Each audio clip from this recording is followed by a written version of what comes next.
So this is 7 minutes. It's got a title even. The title is, It's Always Darkest Before the Dawn. Okay. Watching the news today reminds me of my first venture into the operating theatre as a medical student 43 years ago. But I remember it like yesterday. A surgeon was operating on a toe, and as he started to peel back the toenail, exposing the bone underneath, I felt a bit of nausea, a bit revulsed, washing over me. What I didn't realise at that time was that I was making noises to accompany my disgust. I only realised when the surgeon stopped what he was doing, turned around and looked me coldly in the eye and said, well, I'll tell you what he said later, but I'm telling you that because I don't know about you, but I feel disgust whenever I watch the news today on a daily basis. Rape gangs, crime rising, illegal migration on a scale never seen before, amounting to a slow motion invasion, two-tier policing, sentencing, and the silencing of critics. Socialism once again demonstrating the ability to destroy a nation as they pursue policies of equity outcome over equality of opportunity. I could share stats and stories, but you know it all. But take heart. It's always darkest before the dawn.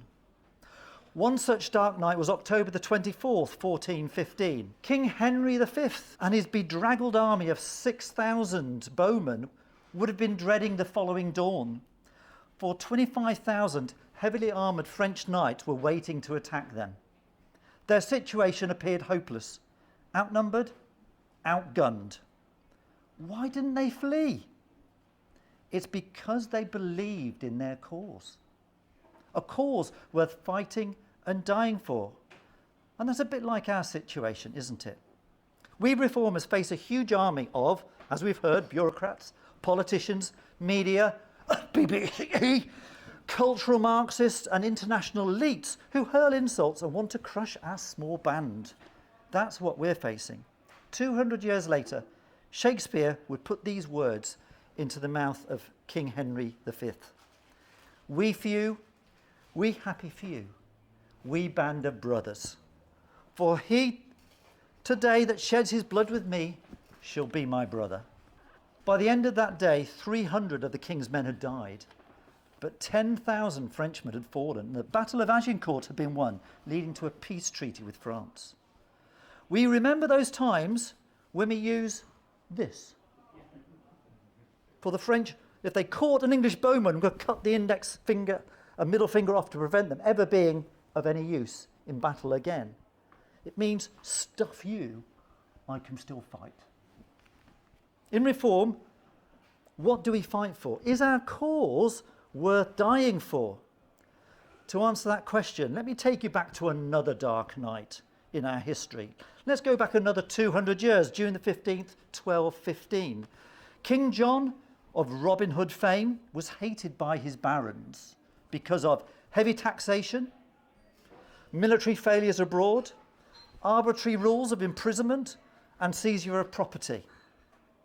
The king had almost unchecked powers, and they forced him to sign the Great Document, or the Magna Carta, which among other things did the following. No free man shall be imprisoned or stripped of his rights without a fair trial, judged by his peers. No one, not even the king, is above the law. No one is above the law. Does any of that sound familiar today? What we are going through today as a nation is nothing new. History doesn't repeat itself, but it rhymes. Governing elites always mutate and end up looking down on us, the unwashed masses, telling us what's best for us.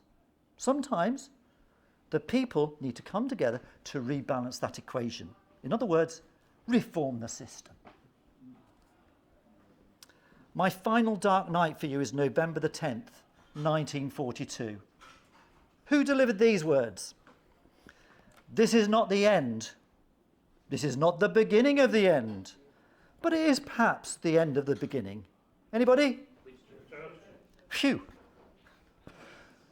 But do you know what triggered those words?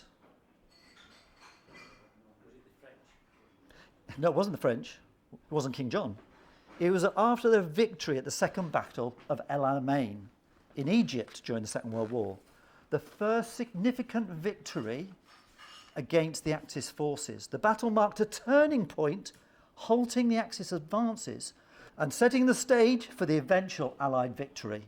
It was a moment of cautious optimism. I think reform has had its El Alamein moment.